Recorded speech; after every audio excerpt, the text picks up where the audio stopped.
రాష్ట్ర ప్రధాన రహదారిపై తక్కువ వెలుతురు కలిగిన వీధి లైట్ల కారణంగా ప్రజలు ఇబ్బందులు ఎదుర్కొంటున్నారంటూ ఉదయం న్యూస్ ప్రచురించిన కథనానికి అధికారులు స్పందించారు.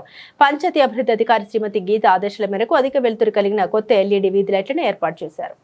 మార్కాపురం జిల్లా కొమరోలు పంచాయతీ అభివృద్ధి అధికారిగా బాధ్యతలు చేపట్టినప్పటి నుండి ప్రజా సమస్యల పరిష్కారానికి ప్రాధాన్యత ఇస్తున్న గీత సోమవారం సాయంత్రం రాష్ట్ర ప్రధాన రహదారిపై ఉన్న తక్కువ వెలుతురు వీధి లైట్ల స్థానంలో అధిక కాంతినిచ్చే కొత్త లైట్లను ఏర్పాటు చేయించారు.